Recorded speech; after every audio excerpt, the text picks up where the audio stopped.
नमस्कार दोस्तों। तो कैसे हैं आप? उम्मीद है आप सब बहुत अच्छे होंगे और आपकी पढ़ाई बहुत अच्छे से चल रही होगी।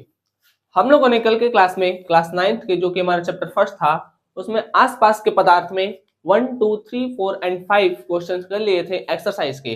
ठीक, आज हमारा जो है वो 6, 7, 8 एंड 9 होगा।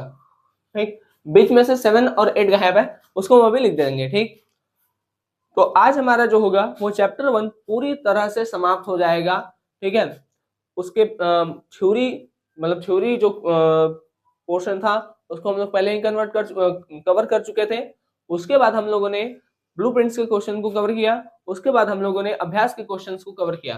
तो जितनी भी चीजें हैं चैप्टर से रिलेटेड आपको इस चैनल पर मिल जाएंगी। ठीक, आपको कहीं पर भी कोई चीज बुक में से छूटेगा नहीं। ठीक, चलिए, तो स्वागत है आपका हमारे YouTube channel knowledge with Rishabh पर। तो आइए देखते हैं ब्लूप्रिंट्स के एक्सरसाइज के क्वेश्चंस को देखना। क्वेश्चन आपका हम पढ़ दे रहे हैं, देखिए फिर से दिखाते हैं हम आपको। ये हमारे पास जो मोबाइल है इसमें आपका क्वेश्चन लिखा हुआ है।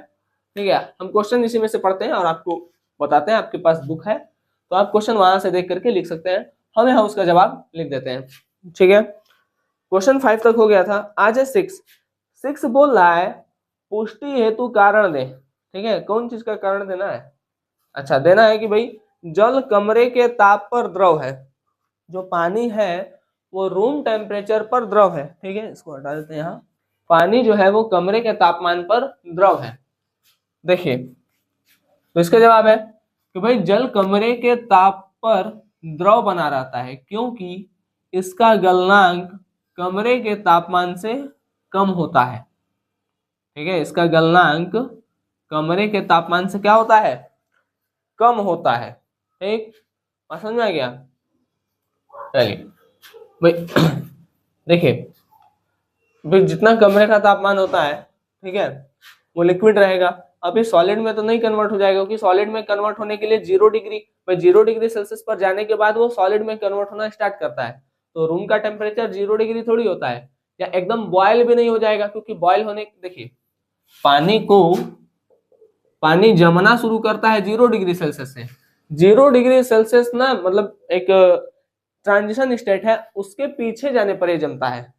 बात समझ में आ गया? उसके पीछे, और जैसे 0 डिग्री के बाद और थोड़ा सा पीछे माइनस में जाएगा तो अभी जम जाएगा एकदम चौक बढ़िया से। ठीक है, जैसे जो फ्रिज होता है आपका, फ्रिज होता है ना तो फ्रिज में -4 डिग्री सेल्सियस तक का टेम्परेचर होता है। जो फ्रीजर होता है उसमें -4 डिग्री सेल्सियस तक का टेम्परेचर बन सकता है। ठीक है, तो वहां तक होता है।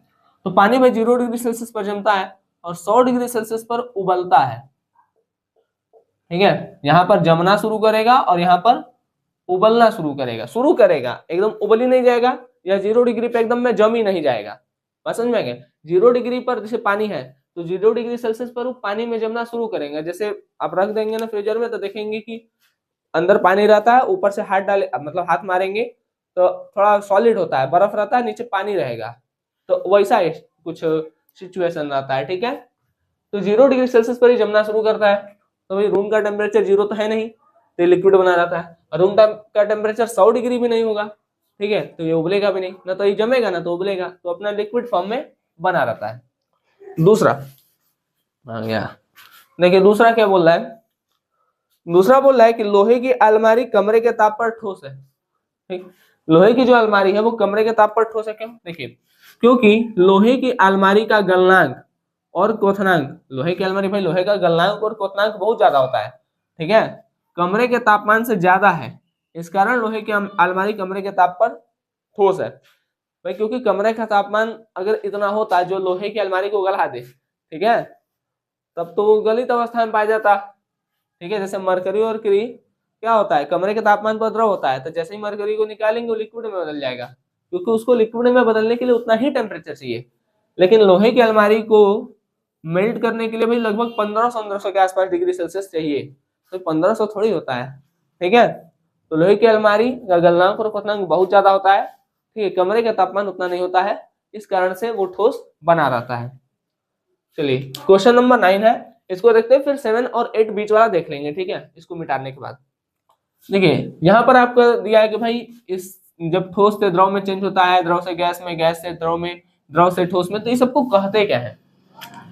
जब भी कोई ठोस से द्रव में चेंज होता है तो उसको कहते हैं गलना। भाई गलेगा तो चेंज हो जाएगा। द्रव से गैस में चेंज होने को कहते हैं वाष्पीकरण। द्रव का गैस में चेंज होना वाष्पीकरण। गैस का द्रव में, गैस भाई ऊपर वायुमंडल में गैस है, ठीक है, और पानी बरसता है तो नीचे पानी आता है तो उसको कहते हैं संघनन। उसको क्या कहते हैं? संघनन। और द्रव से ठोस में होता है तो उसको कहते हैं जमना।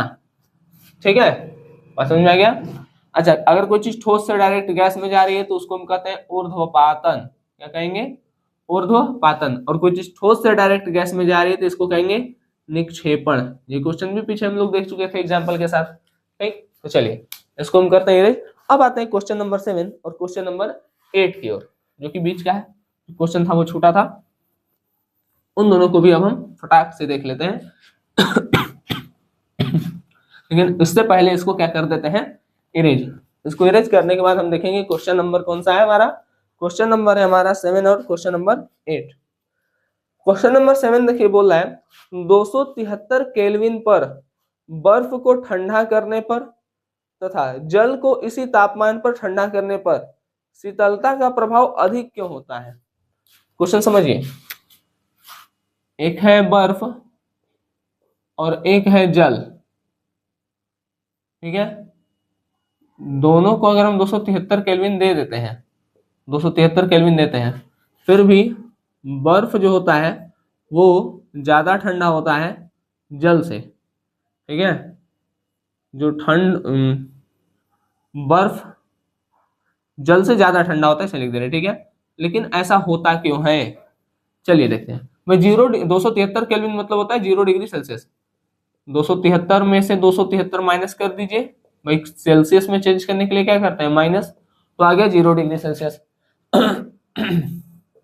अगर हम बर्फ को 0 डिग्री सेल्सियस देते हैं, ठीक है, और जल को 0 डिग्री सेल्सियस देते हैं, तो बर्फ अधिक ठंडा होता है, बर्फ अधिक ठंडा होता है और ये बर्फ की तुलना में कम ठंडा होता है। ये पूछ रहा है ऐसा क्यों? ठीक, ऐसा इसलिए क्योंकि बर्फ की गुप्त ऊष्मा जल की गुप्त ऊष्मा से कम होती है। ठीक है बात? बर्फ की गुप्त ऊष्मा, यह कारण लिखेंगे क्योंकि बर्फ की गुप्त ऊष्मा, ठीक है, बर्फ की गुप्त ऊष्मा जल की गुप्त ऊष्मा से बर्फ की गुप्त ऊष्मा जल की गुप्त ऊष्मा से क्या होती है? कम होती है, ठीक है। बर्फ की गुप्त ऊष्मा जल की गुप्त ऊष्मा से कम होती है, ठीक है बात। अब देखिए, जिसका ऊष्मा ज्यादा, एक बात ध्यान रखिएगा, अगर किसी का ऊष्मा ज्यादा है इसका मतलब होता है कि उसमें गर्म अधिक है, मतलब वो अधिक गर्म है। और किसी में ऊष्मा कम है इसका मतलब है वो गर्म कम है। गर्म कम मतलब कि वो ठंडा है, ठीक है। ऊष्मा अधिक है तो गर्मी ज्यादा, ऊष्मा कम है तो गर्मी कम। गर्मी कम का मतलब होता है ठंडा। ठीक, अब देखते हैं कि कौन किसका। बर्फ का देखिए गुप्त ऊष्मा अगर हम देखते हैं, बर्फ का अगर हम गुप्त ऊष्मा देखें तो बर्फ का गुप्त ऊष्मा होता है 80 किलो कैलोरी प्रति किग्रा। 1 किलो में 80 किलो कैलोरी इसका गुप्त ऊष्मा होता है, ठीक है।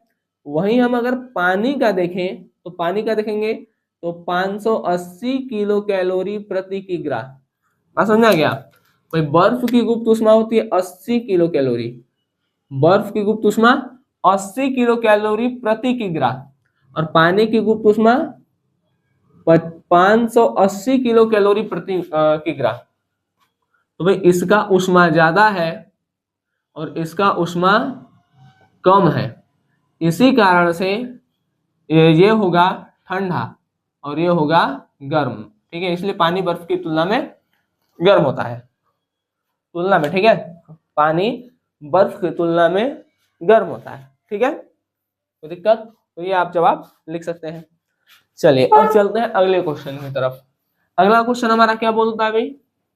मिटार के देखते हैं अगला क्वेश्चन क्या बोलता है। देखिए अगला क्वेश्चन है हमारा, अगला क्वेश्चन क्या है? नेक्स्ट क्वेश्चन है कि उबलते हुए जल अथवा भाप में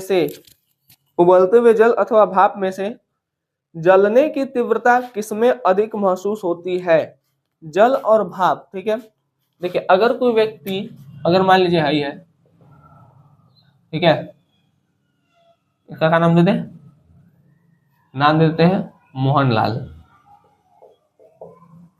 ठीक है, इसमें जल से जल गया है, जल से जल गया है। ठीक है, जल से जल गया है। ठीक है, पानी लिख दे रहे हैं, पानी, उबलते हुए पानी जला है, उबलते पानी से जल गया। ठीक, एक का नाम है सोहनलाल। ठीक है, ये भाप, ये भी जल गया है, क्या है, ये भी जल गया है, लेकिन ये भाप से जला है।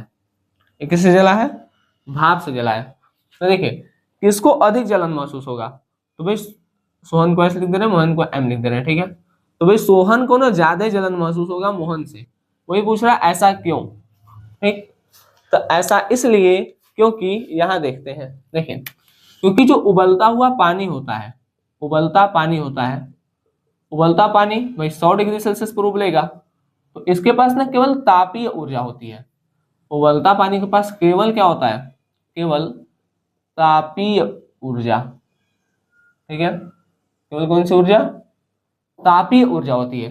लेकिन अगर हम भाप देखते हैं, भाप, तो भाप भाई जब पानी उबलता है तो भाप में कन्वर्ट होता है। तो भाप के पास ना दो चीज होता है भाई, एक तो 100 डिग्री सेल्सियस का तापीय ऊर्जा, ठीक है, 100 डिग्री सेल्सियस वाला तापीय ऊर्जा, प्लस इसके पास एक और होता है गुप्त ऊष्मा, गुप्त ऊष्मा। तो देखो जितना ई उतना ही, लेकिन इसमें ना गुप्त ऊष्मा ऐड हो जा रहा है। ठीक है, तो भाई भाप जो होता है, भाप में एक तो तापीय ऊर्जा होता है और एक होता है आपका गुप्त ऊष्मा।